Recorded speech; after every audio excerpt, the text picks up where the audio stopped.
l'idée c'est d'essayer de regarder les effets de la promotion de l'objectif d'égalité des sexes dans la mise en œuvre des politiques d'emploi. Pardon, j'ai oublié mon téléphone et en fait, je suis comme Clémence. C'est mon chronomètre. Excusez-moi. Alors,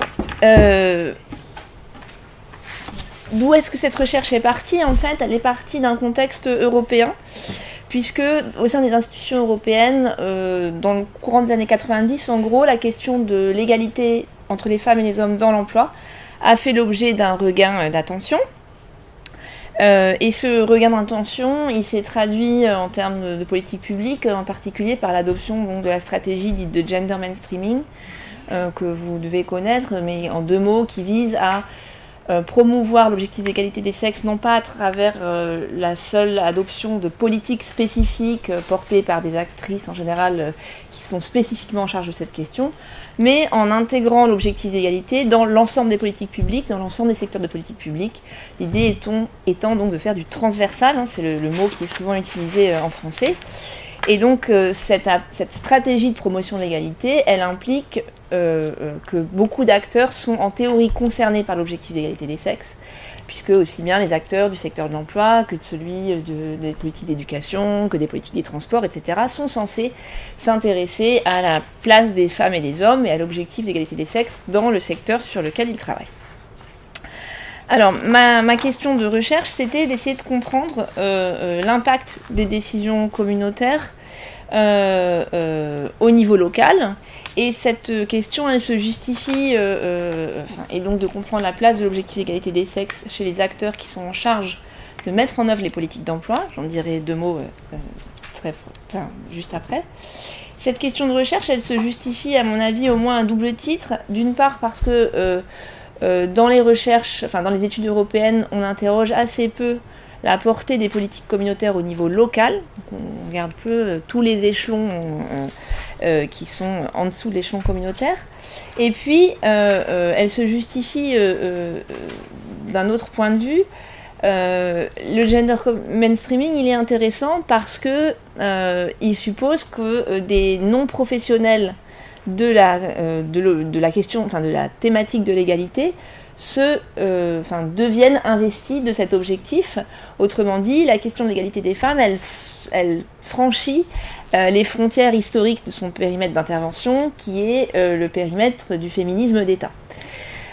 Donc, dans ma thèse, ce questionnement, il était appliqué au secteur de l'emploi, comprendre comment des professionnels non spécialistes se saisissent d'un objectif qui a été porté par les institutions communautaires et qu'est-ce que ça donne dans leur travail quotidien. Alors, pour explorer cette question, quelle est la place de l'objectif d'égalité des sexes chez les professionnels de l'emploi et quel est l'impact des décisions communautaires en la matière, j'ai fait un travail comparatif pour comprendre le processus de mise en œuvre des politiques d'emploi dans deux pays, mais évidemment plus spécifiquement sur deux territoires locaux, le territoire de Berlin et celui de la Seine-Saint-Denis, qui présentent des similitudes à la fois en matière de régime d'emploi, pour le dire vite, et de politique d'emploi, et puis aussi en matière de régime d'égalité. C'était plutôt des cas favorables, Berlin et la Seine-Saint-Denis, parce que y a historiquement quand même des acteurs et des actrices mobilisés sur les questions de genre. Je passe rapidement, il y a plus d'éléments dans l'article dans la revue internationale de politique comparée sur cette question. Alors, deux mots aussi sur l'enquête, avant de vous présenter les résultats. Donc c'était une recherche qui s'appuyait sur des entretiens semi-directifs en France et en Allemagne, vous vous en doutez, et sur l'analyse de la littérature grise. Et en France, donc je me suis surtout intéressée à la mise en œuvre des plans locaux pour l'insertion et l'emploi, donc les PLI, qui accompagnent en gros des chômeurs et des chômeuses de longue durée vers l'emploi. Et les professionnels que j'ai rencontrés, c'était justement les professionnels qui accompagnent les chômeurs et les chômeuses, mais aussi plus généralement des professionnels de l'emploi du territoire dans des administrations, les anciens conseils, enfin les conseils départementaux, l'ancienne ANPE, donc Pôle emploi, les anciens projets de ville RMI, les missions locales, et puis aussi des acteurs un peu plus programmatiques au niveau local dans les anciennes donc, directions régionales et directions départementales du travail et de l'emploi. Côté allemand, j'ai travaillé sur les job centers, qui sont les institutions en charge du suivi des chômeurs et des chômeuses de longue durée, et qui travaillent avec bien sûr tout un ensemble d'acteurs associatifs qui montent des projets d'insertion et des projets de formation. Là aussi, les choses sont plus précises dans mes articles si vous souhaitez des précisions. Alors, pour essayer donc de présenter de façon synthétique ce qu'il en est donc de la place de cet objectif d'égalité des sexes dans un contexte européen plutôt favorable, hein, vous l'aurez compris, je voudrais insister sur, je voudrais présenter ces résultats en 3 parties. D'une part, vous présenter brièvement, en gros, le contexte européen et ce qu'il a pu donner en termes d'orientation programmatique au niveau national et surtout au niveau local. Ensuite, faire un point sur la place faible, malgré ce contexte institutionnel propice, de l'objectif d'égalité des sexes dans les pratiques des professionnels de l'emploi. Et puis, dans un dernier temps, revenir sur les raisons qui permettent de comprendre, en gros, le décalage entre, d'un côté, un contexte institutionnel plutôt propice, et de l'autre, un objectif d'égalité qui avance assez peu, et donc le constat n'est pas forcément très optimiste non plus, ça rejoint ce que vous disiez tout à l'heure. Alors, dans un premier temps, donc, qu'est-ce qu'on a besoin de savoir sur l'égalité ou l'objectif d'égalité dans les politiques d'emploi pour comprendre cette question. Le contexte européen, en 2 mots, d'une part, les années 90, c'est un moment où l'Europe s'intéresse à la question de l'emploi des femmes, dans un souci notamment de pallier les problèmes de financement de la protection sociale. Les femmes, en gros, sont une réserve d'emploi sous-exploitée, et il faut mettre davantage les femmes à l'emploi, en particulier parce qu'elles vont permettre elles vont alimenter le financement de la protection sociale dans les États européens. Cet intérêt pour l'emploi des femmes se traduit, j'ai dit en introduction, notamment par l'adoption du gender mainstreaming. Alors il y a toute une série de textes qui viennent institutionnaliser cette approche. Ce qu'il est, là aussi je détaille ça de façon plus conséquente dans mes articles, ce qui me paraît important de retenir, c'est que le gender mainstreaming relève ceci dit de la soft law, c'est-à-dire qu'il n'y a pas de contrôle de mise en œuvre du gender mainstreaming, et que aussi le contenu de l'objectif d'égalité n'est jamais vraiment spécifié dans les documents communautaires. C'est-à-dire qu'on promeut l'objectif d'égalité des sexes dans l'emploi, mais sans trop spécifier s'il s'agit de simple taux d'emploi, si on s'intéresse à la qualité de l'emploi, quels sont les indices justement de l'égalité. Ce qui fait que vous l'aurez compris, les acteurs de la mise en œuvre ont quand même une grande marge de manœuvre. Alors maintenant, si on change d'échelon d'action publique, si on déplace l'analyse sur les terrains, sur les niveaux nationaux et locaux, ce qu'on peut dire globalement, c'est qu'en France comme en Allemagne et à Berlin comme en Seine-Saint-Denis, il y a eu 3 changements principaux. D'une part, un changement dans les documents directeurs des politiques d'emploi. Grosso modo, les documents nationaux qui viennent mettre en œuvre la stratégie européenne pour l'emploi, qui viennent opérationnaliser le Fonds social européen, qui sont donc les 2 outils principaux de la politique d'emploi européenne. Quand on analyse de près ces documents programmatiques, on se rend compte qu'effectivement, et quand on compare avec les périodes précédentes, on se rend compte que l'objectif d'égalité des sexes a gagné en visibilité. Et de ce point de vue-là, la politique européenne a eu un effet. Je vous donne juste un exemple, là aussi c'est plus développé dans le texte. Dans le document de programmation du Fonds social européen français pour la période étudiée, il s'agissait par exemple de développer des entreprises d'insertion dans les secteurs d'activité très féminisés. Ça, c'était un des outils de promotion de l'emploi des femmes qui avait été conçu. Et si d'ailleurs cet objectif a gagné en visibilité, c'est parce que les actrices des droits des femmes ont pu être partie prenante de l'élaboration de ces documents. Et ça, c'était quelque chose qui avait changé par rapport à la période précédente. La deuxième chose qui change, les choses ne changent pas que dans les textes, au sein du service public de l'emploi, on observe, là aussi c'est intéressant, aussi bien en France qu'en Allemagne, un mouvement d'institutionnalisation dans le service public de l'emploi de la thématique de l'égalité. Pour le dire vite, en gros, il y a des postes de chargé de mission, dont la dénomination varie, référente égalité, chargé de mission égalité des chances, etc., qui vont, non pas fleurir, c'est un peu exagéré, mais en tout cas qui vont émerger ou être consolidés, ça dépend, dans les agences nationales, dans les agences locales pour l'emploi allemandes, dans les job centers, à l'AFPA en France, donc l'association de la formation professionnelle des adultes. Et ça, c'est lié en partie aussi à la dynamique européenne, parce que quand on interroge les actrices qui ont participé à la mise en place de ces postes, elles font clairement référence au contexte européen en disant qu'elles se sont appuyées sur ce contexte pour pousser en interne à la création ou au renforcement de ces postes. Donc c'est un processus d'objectivation institutionnelle de l'égalité. J'ai repris un terme de Vincent Dubois que je trouvais intéressant, qu'il a utilisé pour une étude qui n'avait rien à voir avec l'égalité homme-femme, et qui participe de la légitimation de cet objectif. C'est-à-dire que dans le service public de l'emploi, il y a officiellement des personnes qui sont chargées de porter cette thématique en interne. Je répète, dans les agences pour l'emploi en Allemagne ou à l'AFPA en France notamment. Et puis, la troisième chose qui change, et là ça rejoint le travail que je vous ai présenté vraiment en 2 mots à l'instant, c'est que une dynamique de formation se met en place, notamment des formations qui vont être financées par le Fonds social européen, où l'idée c'est de former des professionnels de l'emploi au genre, à l'égalité homme-femme, aux inégalités hommes-femmes dans l'emploi.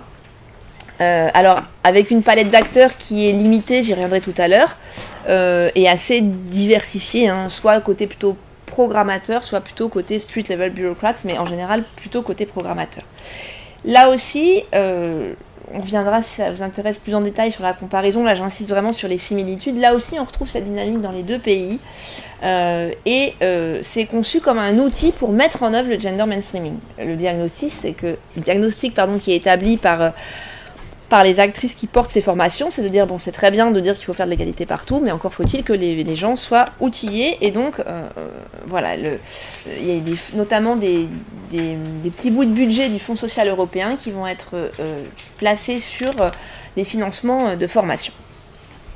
Alors, une fois que je vous ai dit ça, voilà, j'ai présenté un peu rapidement le contexte institutionnel européen et ses conséquences, on va dire, en tout cas certains de ses effets au niveau national et local. Ce qu'il est bien important de comprendre, c'est que ces changements institutionnels adviennent parce que des avocates, entre guillemets, du gender mainstreaming se mobilisent, aussi bien en ce qui concerne la mise en place des postes qu'en ce qui concerne la mise en place des formations. Les actrices spécialistes de l'égalité homme-femme sont toujours en bonne place, et ce sont souvent elles qui portent ces dispositifs en interne et qui demandent des financements, qui justifient leur utilité. Ça, c'est très important de le comprendre. Maintenant,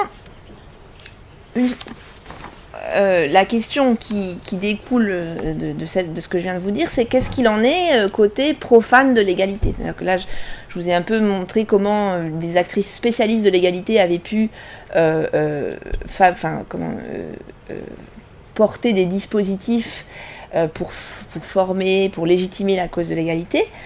Si on s'intéresse maintenant aux professionnels de l'emploi qui n'ont a priori rien à voir avec la question de l'égalité homme-femme, est-ce que de leur côté, les représentations et les pratiques changent? Est-ce que l'objectif d'égalité devient effectivement plus légitime? Je répète, dans un contexte institutionnel plutôt propice. Alors, il me semble qu'il y a 3... alors la réponse est non, les pratiques changent assez peu, et je voudrais vous donner 3 indices du changement assez limité que j'ai pu observer à Berlin et en Seine-Saint-Denis. D'une part, dans les documents locaux qui viennent cadrer la mise en œuvre de la politique d'emploi. Alors j'entends par exemple dans les programmes de travail des job centers ou encore dans les protocoles d'accord, on appelle ça protocole d'accord des plis, c'est-à-dire les documents directeurs qui établissent un peu les programmes des plis pour les années à venir. De façon assez nette, hein, j'ai pu constater que la question de l'égalité femmes-hommes restait soit purement formelle, soit absente. Hein. Par exemple, dans les programmes annuels des job centers, les jeunes sont une cible explicite de la politique d'emploi. Ni les femmes, ni certaines catégories de femmes ne le sont. Côté pli, on observe des mentions formelles à l'objectif d'égalité des sexes, mais ça reste très général. Par exemple, le pli veillera à la parité femmes-hommes. Voilà. Donc ça, c'est un premier indice du fait que l'objectif d'égalité n'occupe qu'une place résiduelle.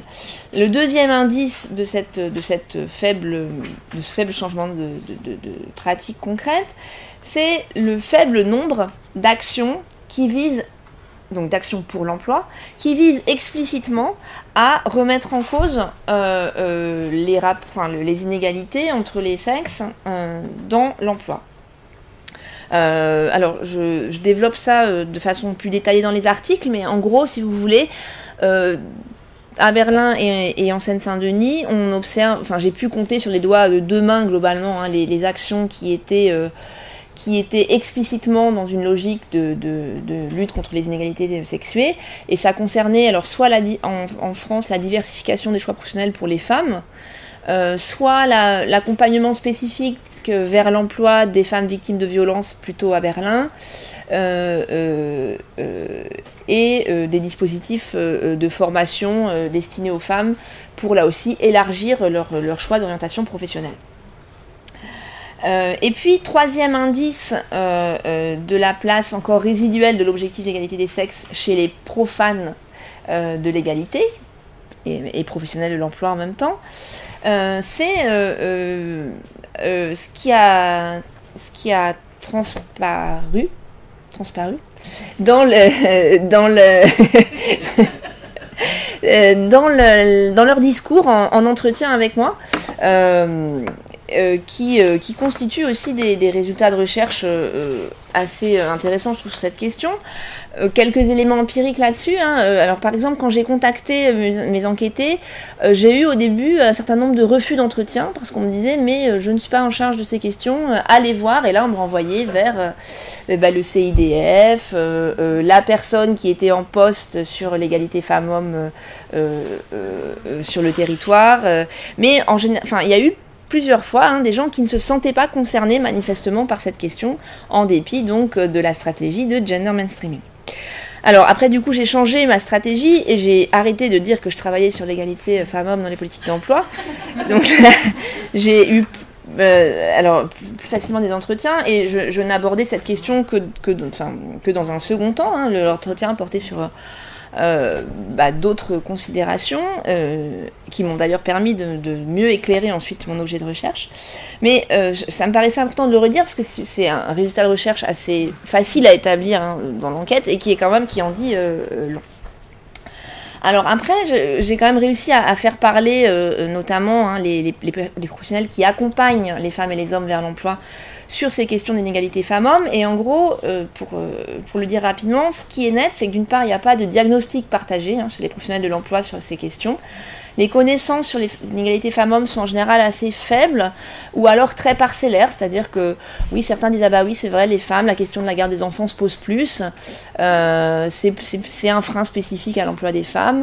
Il y avait quelques remarques parfois par exemple sur le phénomène donc, de ségrégation horizontale que probablement pas besoin de définir ici, la concentration des femmes dans un petit nombre de secteurs d'activité qui sont en général des secteurs peu rémunérés et peu valorisés socialement. Mais par exemple, on pouvait me parler de ça pour me dire que c'était plutôt une chance pour les femmes, à Berlin par exemple, hein, le fait que les femmes soient surreprésentées dans les métiers du care, c'était plutôt envisagé comme une opportunité d'emploi que comme un problème en termes de qualité d'emploi. Donc vous voyez que là aussi, il y a d'une part peu de diagnostics partagés et aussi, c'est intéressant de le redire aussi dans ces cercles, un peu de connaissance des travaux de la sociologie de l'emploi. Ni de façon générale, ni appliquée au territoire que j'étudiais.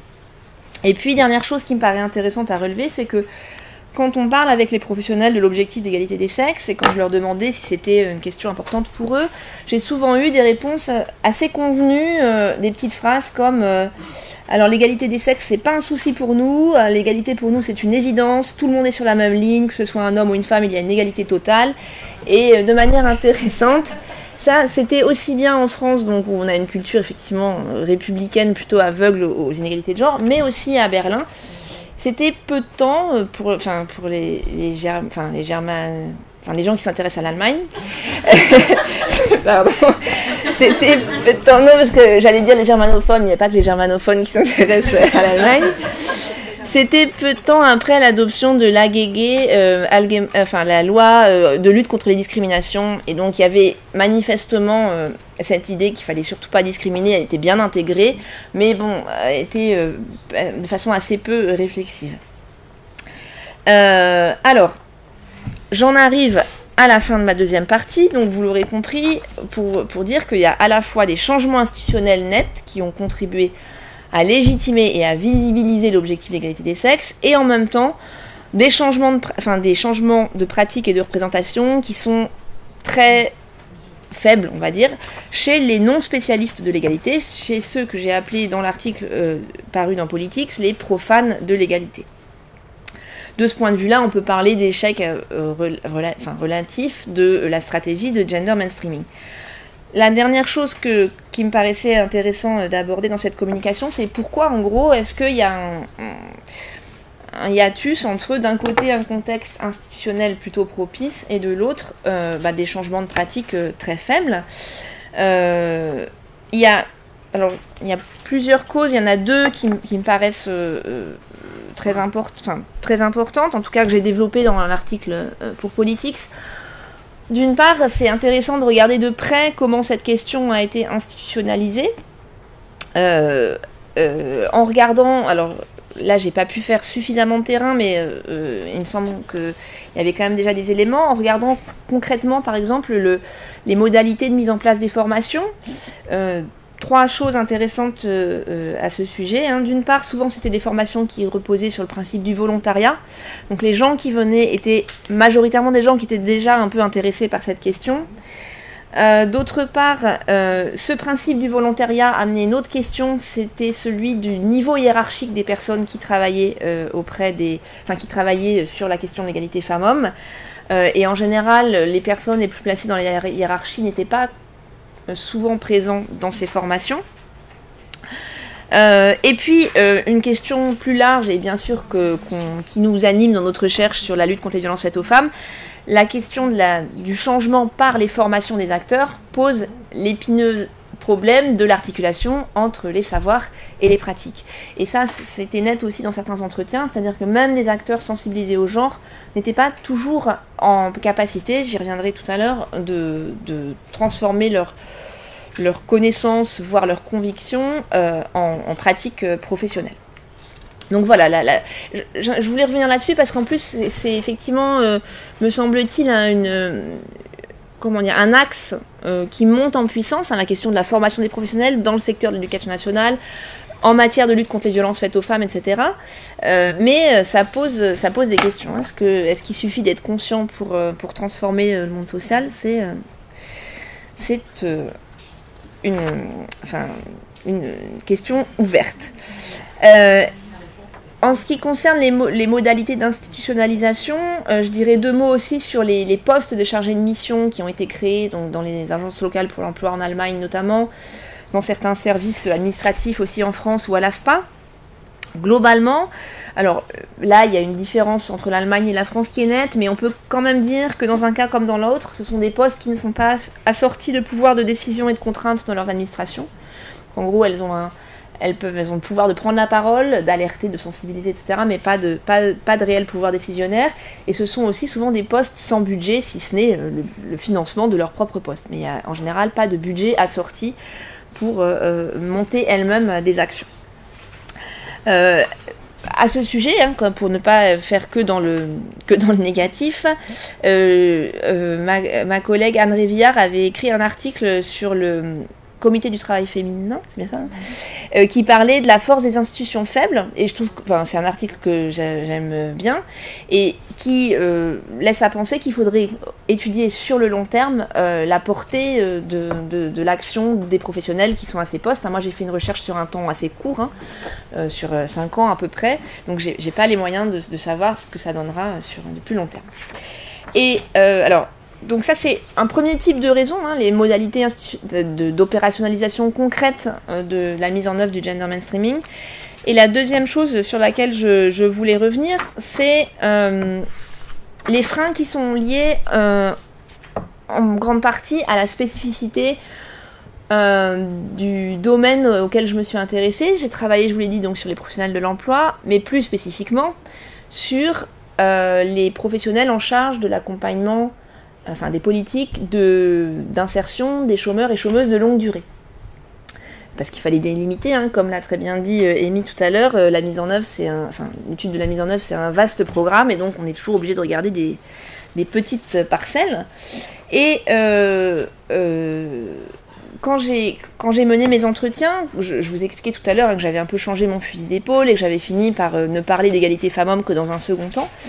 Et ça n'a pas été du tout inutile, puisque le fait de faire parler un peu longuement, de façon apparemment déconnectée des questions d'égalité femmes-hommes sur le travail d'accompagnant de chômeurs et de chômeuses de longue durée, m'a permis en fait de comprendre que ces professionnels sont confrontés à ce que j'ai appelé dans l'article des freins cognitifs et normatifs, c'est-à-dire qu'en gros, dans le secteur de l'insertion, le contexte d'urgence sociale est parfois tel que l'objectif d'égalité des sexes en perd de sa légitimité, parce qu'en gros, les personnes qui sont accompagnées, que ce soit des femmes ou que ce soit des hommes, sont tous et toutes dans une telle galère, pour le dire rapidement, que du coup, l'égalité femmes-hommes, c'est pas explicitement l'objectif, l'idée étant tout simplement, avec beaucoup de guillemets bien sûr, de remettre les gens en emploi, de remettre le pied à l'étrier, comme j'ai souvent entendu.